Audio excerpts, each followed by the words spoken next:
सत्य, ईमानदारी और निरंतरता के सिद्धांतों पर आधारित स्थानीय, राष्ट्रीय और अंतर्राष्ट्रीय समाचारों को टेक्स्ट, ऑडियो और वीडियो के रूप में साझा करने के लिए लाइक, कमेंट और शेयर करें। अब संक्षिप्त समाचार सुनिए। अमेरिका क्या बांग्लादेश में जमाते इस्लामी के करीब जा रहा है? एक अखबार की रिपोर्ट से क्या पता चला? बांग्लादेश की जगह T20 वर्ल्ड कप में खेलेगी स्कॉटलैंड की टीम। भारत ने ऐसा क्या किया कि ईरान ने कहा शुक्रिया, 6 अन्य देश भी आए साथ। ट्रंप का बोर्ड ऑफ पीस क्या कमजोर पड़ रहे संयुक्त राष्ट्र को किनारे कर देगा? पाकिस्तान की अमेरिका नीति वाकई सफल हो रही है? ट्रंप के निमंत्रण पर दुविधा में भारत, स्वीकार और इनकार दोनों के बताए जा रहे हैं खतरे। YouTube देखकर वजन घटाने की दवाई खाने से छात्रा की मौत, जानिए पूरा मामला। बर्फ की सफेद चादर ने बनाया वंडरलैंड, पहाड़ी इलाकों की ओर उमड़ने लगे पर्यटक, कई सड़कों पर लंबा जाम। बच्चे को ऐसी टक्कर मारी कि दूर जा गिरा।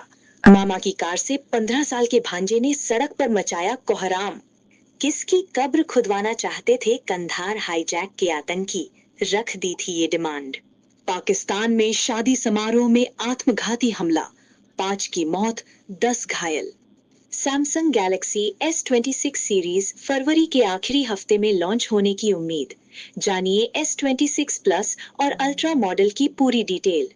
अमेरिका ने अपडेट की अपनी रक्षा नीति, चीन पर फोकस तो रूस को यूरोप के जिम्मे छोड़ा। बांग्लादेश में चुनाव बाद किसकी बन रही सरकार?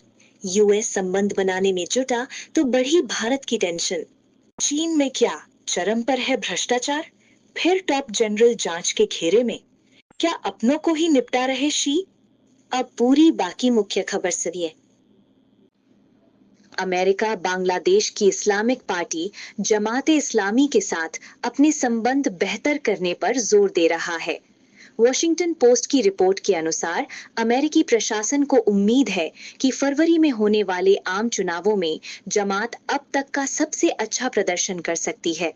हाल के संकेतों में अमेरिकी राजनयिकों की जमात और अन्य इस्लामी दलों से बढ़ती बातचीत शामिल है। बांग्लादेश ने अगले महीने भारत और श्रीलंका में होने वाले T20 वर्ल्ड कप में भारत में खेलने से इनकार कर दिया है। सुरक्षा कारणों का हवाला देते हुए बांग्लादेश क्रिकेट बोर्ड ने अपने मैच भारत से बाहर कराने की मांग की थी। आईसीसी द्वारा ये मांग खारिज किए जाने के बाद अब स्कॉटलैंड को ग्रुप सी में बांग्लादेश की जगह शामिल किया जा रहा है।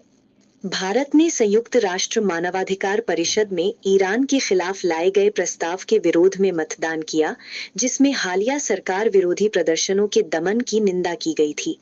ये प्रस्ताव परिषद में बहुमत से पारित हुआ। भारत के साथ चीन, पाकिस्तान और कुछ अन्य देशों ने इसका विरोध किया। ईरान ने भारत के इस रुख का स्वागत करते हुए उसे संप्रभुता और बहुपक्षवाद का समर्थक बताया। अमेरिका के राष्ट्रपति डोनाल्ड ट्रंप ने दावोस में विश्व आर्थिक मंच के दौरान बोर्ड ऑफ पीस नामक एक नई वैश्विक संस्था की घोषणा की। ट्रंप ने दावा किया कि ये बोर्ड दशकों पुराने संघर्षों को समाप्त कर दुनिया में स्थायी शांति स्थापित कर सकता है। इस पहल में कई देशों की भागीदारी दिखी, लेकिन यूरोप और अन्य क्षेत्रों में इसे लेकर संदेह और आलोचना भी सामने आई। डोनाल्ड ट्रंप के जनवरी 2025 में दोबारा अमेरिकी राष्ट्रपति बनने के बाद भारत अमेरिका संबंधों में अपेक्षित गर्मजोशी नहीं दिखी। इसके विपरीत पाकिस्तान और अमेरिका के रिश्तों में सुधार नजर आया।